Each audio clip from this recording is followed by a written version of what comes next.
what's right. Fight for your life. And welcome, folks, to the AAC Daily, presented to you by the Best College Sports News Network, Taco Bueno, and your local 7-Up and RC Cola distributors. Folks, my name is C. Austin Cox. I'm your host here every Monday through Friday at 1 p.m. Eastern Time, noon Central, so that we can cover everybody in the American Athletic Conference, everybody in the East, everybody in the West, ECU, SMU, Houston, Memphis, Cincinnati. Folks, I'm pretty pumped. I don't know if it's the music or what. Maybe it's just the American Athletic Conference itself, but we have a lot to get into, including the recent results of the feasibility report for a USF on-campus stadium. We're going to be talking about that and a whole lot more on today's AAC Daily after a word from our sponsors. Stick around. We'll be right back.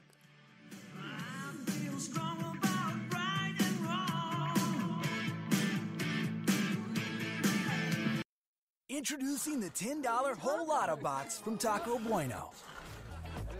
You get 12 party tacos or burritos, 4 sides, and a bunch of chips and salsa for just $10. Perfect for any party. Only at Taco Bueno. Chris, you're not acting like a grown-up in our relationship. Am too. There's your comic book collection, the race car bed. I'm young at heart, but I put money into my 401k every paycheck. I'm taking control over my financial life, and that feels pretty grown up to me. Put away a few bucks, feel like $1 million. For free ideas and easy ways to save, go to feedthepig.org. That's feedthepig.org. Are those footy pajamas? This message brought to you by the American Institute of Certified Public Accountants and the Ad Council. You know 7-Up goes great with punch, but try mixing it with fresh cut fruit and sangria. It's the perfect drink for when you go raving in the desert. Like that time you told your wife you were at the regional sales conference. Wait, what? Remember, last March with Steve? Or use it to make a white wine spritzer, perfect for hanging out with Tucci. I love your rap music. I have a helicopter. Ooh. We should be going. You don't like boats? I like boats, and I love all these 7-Up mixed drinks. 7-Up, mix it up a little.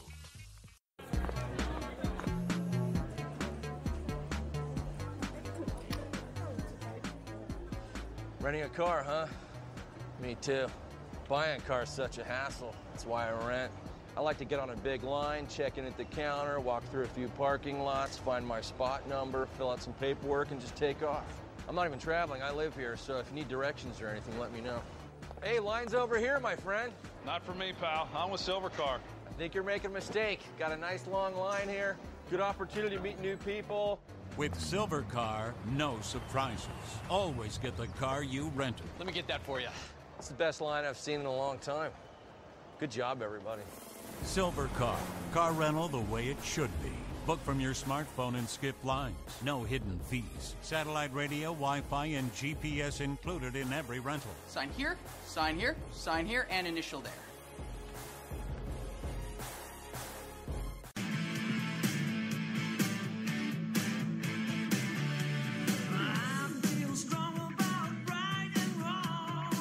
And welcome back to the AAC Daily on this beautiful August 8th. I almost said July. I'm getting really thrown off here. You know, the football season's right around the corner. And speaking of football, before we went to break, I, of course, mentioned the big news today about the feasibility. It's a hard word to say for me, folks. The feasibility report coming in for the USF on-campus stadium that would be a huge get for the Bulls. I mentioned this in today's article on the AAC Daily on Best College Sports News Network that, you know, everything's going right for the Bulls right now. They are headed in the right direction. You got Charlie Strong, who is a top-notch coach. And if it sounds like I'm stammering more than usual, more than you've ever heard me on the radio or on the Big 12 Daily, my old gig, I am still excited. It's day 2 of the Daily for the AAC, and I'm still pretty pumped about this move because I get to talk about things like the USF Bulls, the Cincinnati Bearcats, the Houston Cougars, the ECU Pirates, which if anybody's sitting here thinking like, well, why is he excited to talk about the ECU Pirates? Have you ever been to Dowdy Ficklen? That they pack that stadium, and it's either 52 or 55,000 seats, and they pack it. in Greenville. The American Athletic Conference has some of the best attendance numbers in college athletics. So, yes, I'm excited, and you can tell hopefully, it's coming through in my voice because I am having a ball talking about this kind of stuff. But back to USF, I'll try to slow down, take a sip of my coffee, and stop stammering. But back to USF, the feasibility report is in, and there were 4 different locations looked at for the Bulls. And all 4, from my personal opinion, look great as potential locations for an on-campus stadium.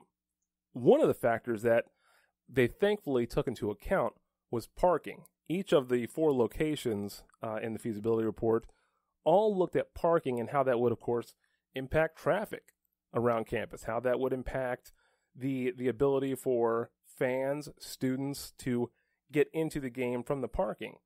Now, if you've ever been to, away games or different games around the American Athletic Conference, which I've luckily had the ability to do thanks to my job, and if you go to Temple, who I'm going to actually talk about the Owls more here in a second, but they play in the Link, the Eagles field from the NFL, and parking is not that great. One of the worst parking stadiums would be Cincinnati. And please don't get mad at me, Bearcats, but, Nippert Stadium is a beautiful stadium. But there is a problem for the Bearcats because that stadium was built in, 1905, and I'm not exaggerating. In fact, if I'm not mistaken, I believe Nippert is one of the 5 oldest stadiums, or at least football playing grounds in North America. And it's a great stadium, beautiful, and it's not just old; it's very modern because they did a whole rebuilding and remodeling a couple years ago with a brand new press box, which is phenomenal. I was lucky enough to do a couple games there last year, and while the stadium looks great and it's right smack dab in the middle of campus, parking is a bit of an issue because it's right in the middle of campus, surrounded by a music conservatory, an arts facility, a student recreation center. It's a little jam-packed in there. However, it's give and take. For Cincinnati, you have the huge advantage of having that stadium right there in the middle of campus. It means you're going to pack seats because the student dorms are, in some instances, this is, again, not an exaggeration, 50 feet away. That's how close you have some of your fans ready to pack seats. But because of the positioning of the stadium, the parking is a bit of an issue with your typical parking garages being, in some instances, blocks away. Now, that's not a dig on Cincinnati because the truth, that stadium's been there for over 100 years, wow, it's been there for a while. But for USF, I was very happy to see that they took into account the parking situation.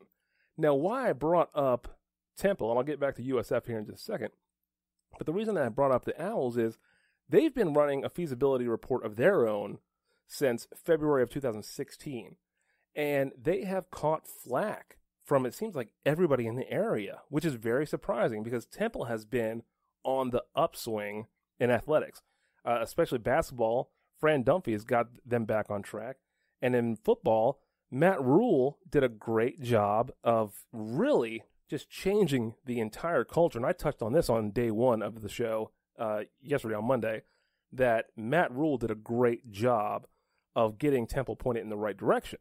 And for all intents and purposes, I believe that Coach Collins will continue that momentum in the right direction. So I would hope that Temple would be serious about getting an on-campus stadium and stop using the Philadelphia Eagles link, because you don't get that same feeling. If you've been to TD-ECU in Houston, it's not a huge stadium, but in fact, I think it's pretty close to Cincinnati's size, but I think with about 5,000-10,000 less seats, but it's expandable, and which is a great plus. But you get such a good vibe in there. It's a very college atmosphere in Houston. It's very much a college atmosphere in Cincinnati. A great stadium that I've got a chance to go to and cover a game was Memphis last season. In fact, it was Memphis and Houston. because we were on the tail end of a situation in the Big 12. We know how that played out, and I was scouting a lot of these teams. And it's one of the reasons why I ended up covering the American now, because I fell in love with this conference because of all, for starters, the schools, the cities, the history.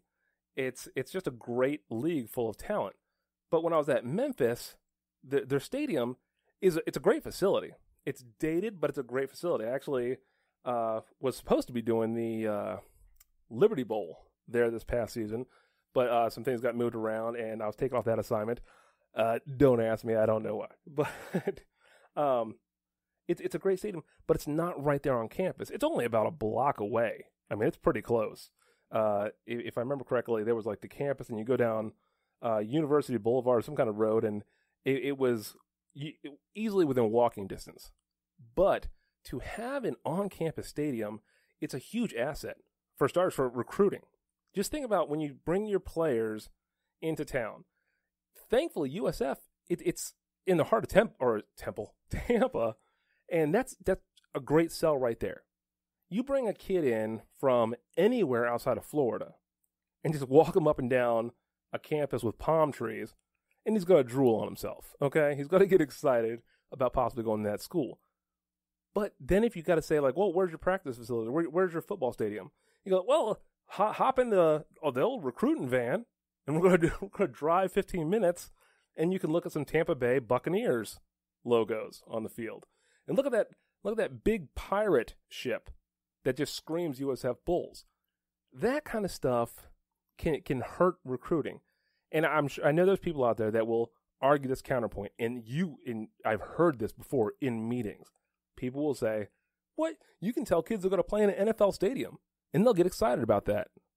Maybe if you're recruiting low-end 2 stars and low-end 3 stars, but the American Athletic Conference, just based on the last couple of seasons, we're talking about 5-star, 4-star, high 3 stars filling this conference up. And those kids plan on already playing in NFL stadiums when they get to the NFL. So don't try to pitch them that they can play in an NFL stadium in college. That's not their goal. That's not their end game. They already plan on playing in NFL stadiums when they get drafted, or in some cases, get signed as a free agent, whatever. But you have to have a campus, have a football stadium on campus. If you bring in a kid and you're showing them around all your different facilities, showing them around the campus, showing them around the classrooms and stuff, and you say, well, let's walk right over here, and we can take a look at the stadium, and you make that kid's jaw drop on campus. And that's one of the advantages that a school like Cincinnati has, that they can bring those kids in, and they don't leave campus. And we're talking about being in a huge city. Cincinnati is not a small town. When you take a kid to walk around Cincinnati, it's actually Clifton, or they call it Uptown. Well, I think they call it Uptown. I don't know. I'm not a kid anymore. Maybe the kids still call it Uptown over there in Clifton, Ohio. But you get to keep them right there on campus, show them that everything's right there. It's a huge selling point. So I'm obviously hoping that USF can do it. There's going to be questions about money. Can USF get the money and the funding and an advertiser?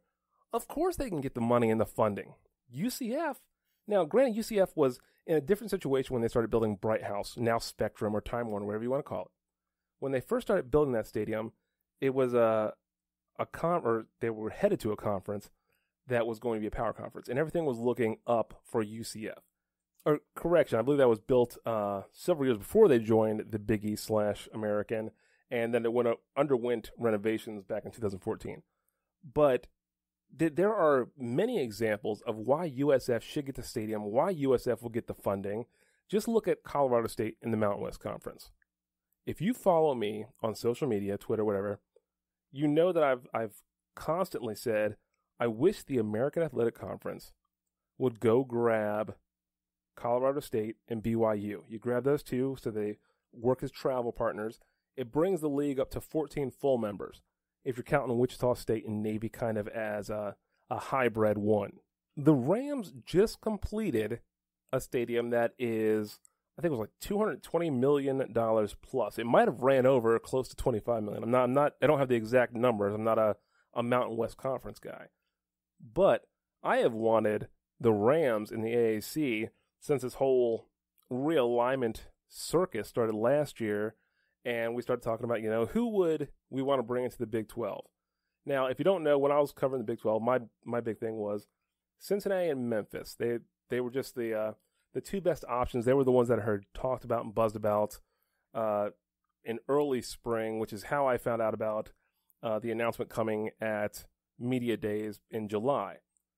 And everything made sense for that, and then it kind of fell apart. When the word came out that Memphis wasn't going to be in consideration or contention, I was like, well, okay, so expansion's been taken off the table. And then, as everybody knows, we found out later in the year that, we're talking late September, that they weren't going to expand.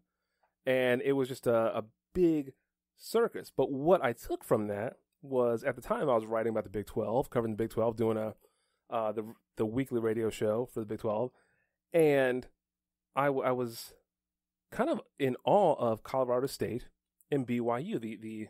The possibility of adding them to the American would have, in my mind, still to this day, if you add them, you're a Power 6. There's no ifs, ands, or buts. BYU is a Power Conference caliber program. Colorado State has an amazing stadium, and if you have not seen it yet, go online and just Google CSU Stadium, Colorado State Rams Stadium. It's amazing. They've already got the funding in place to pay off the debtors, because if you don't know, when you build these stadiums, you take out huge loans, and then from there you basically work out your licensing deals to handle the funding, to handle the payments on the stadiums, and that's what Colorado State did. And I don't know the beer company, but Belgium Beer or something along those lines. If there's any Rams fans listening to us on one of our affiliates or on Fanside at SI or downloading the podcast, don't kill me for not knowing the beer company. But they got their funding in place, which proves it's possible, and it's something that I know USF could do. And I would hope that Temple will do that. I'm not sure why there is so much resistance from students to get a on-campus stadium for the Owls. If you put that on campus, it's big money. The school's going to make money. It's going to draw kids in. You're going to bring in recruits. As I mentioned with Cincinnati, they're able to walk those kids around campus, then down into the stadium, which sits right in the middle. Now, these the perspective positions for USF, it looks like all the stadium options were kind of on the fringe of the campus, the edge, except with one exception being the middle. And seriously, you got to head over to bcsn.com, pop onto the AAC blog, and check out the AAC Daily so that you can see all the links I'm talking about here, and take a look at that USF Stadium prospectus or feasibility report, whatever you want to refer to it as, and give us some feedback. I would love to hear what fans think in the comment section there, because that, I get a lot of feedback from fans on Twitter, which is one reason why we ended up having the Hulkamania I Am a Real American song playing in today, because we like to make sure that we listen to everybody and we act on your feedback.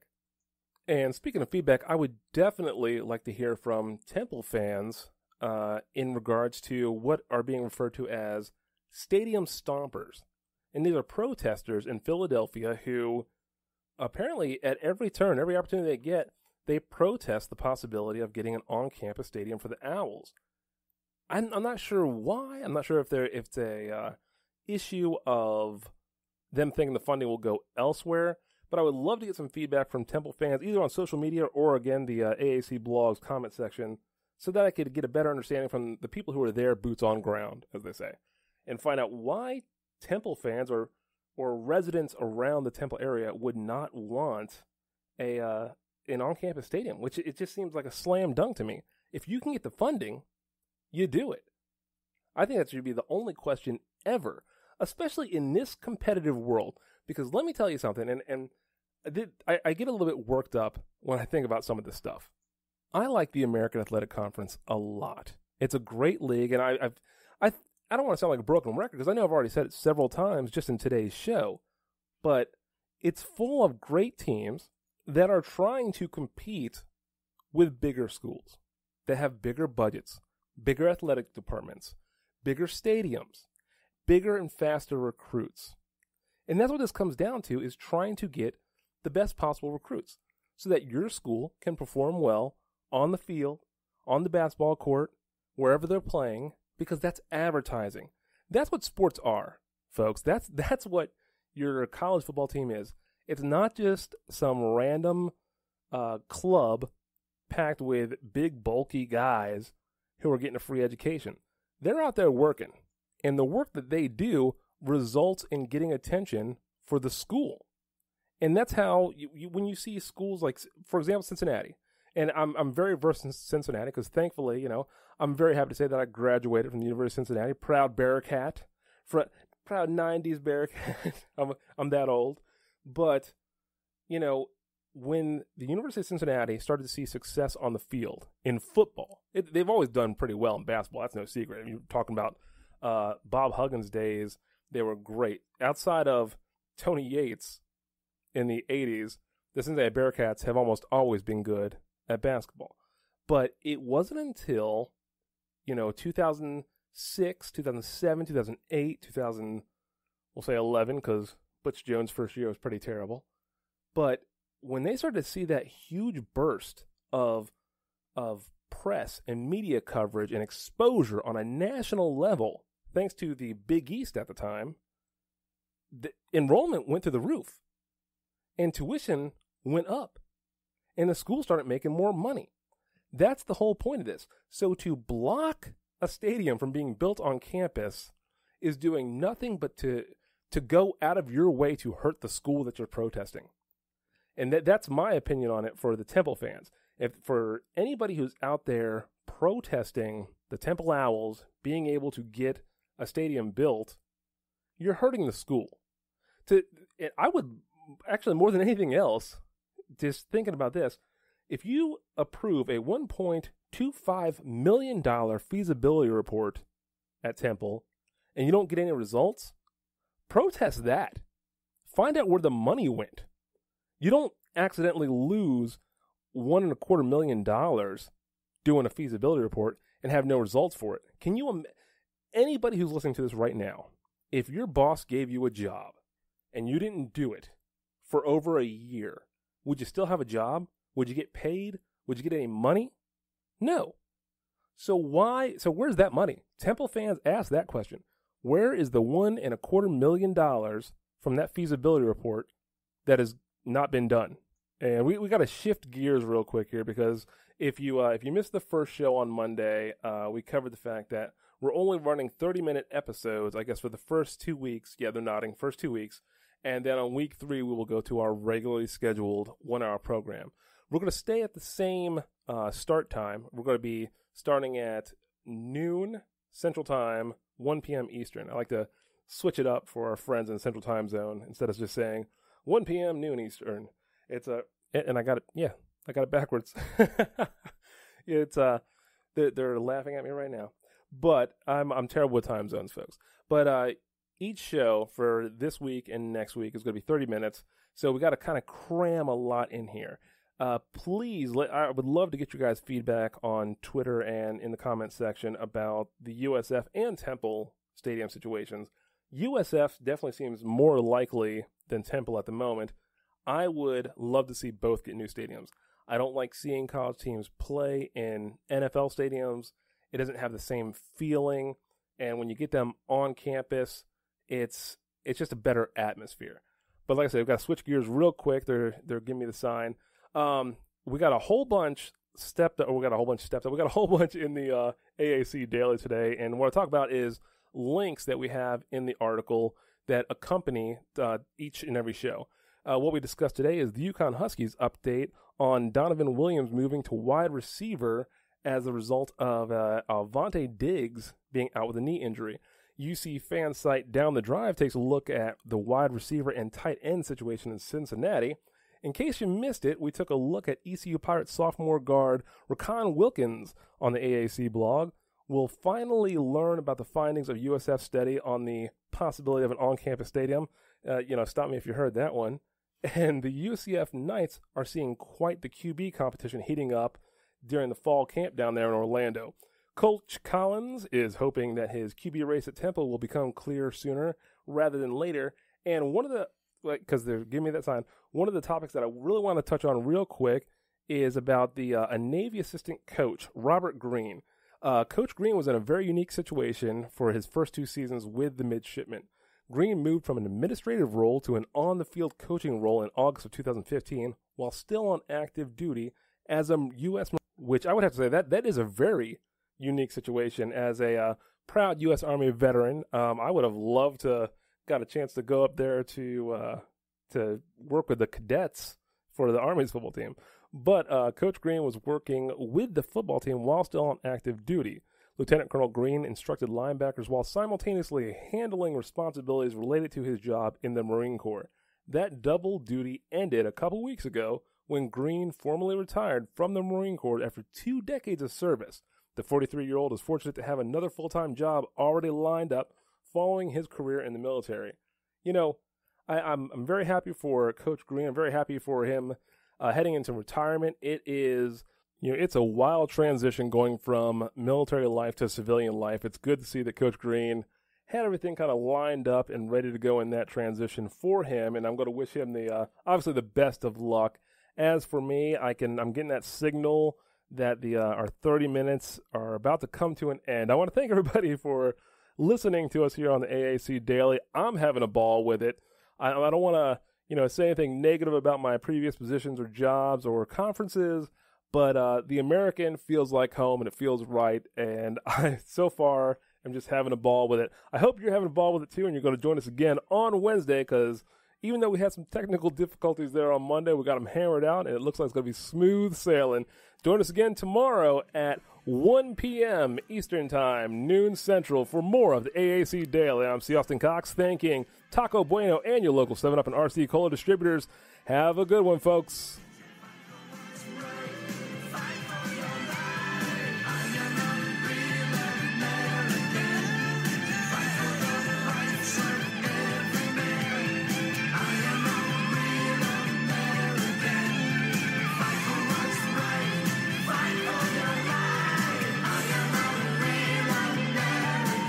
You know 7-Up goes great with punch, but try mixing it with fresh cut fruit and sangria. It's the perfect drink for when you go raiding in the desert.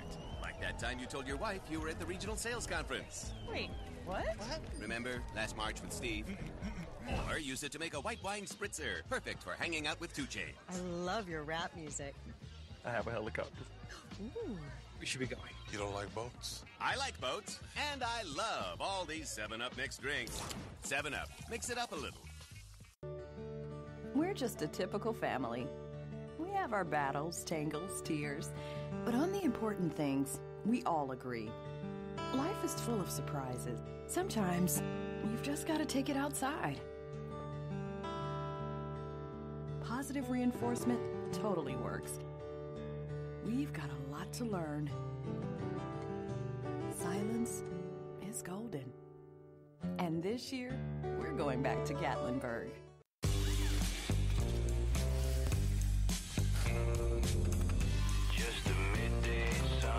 Work hard.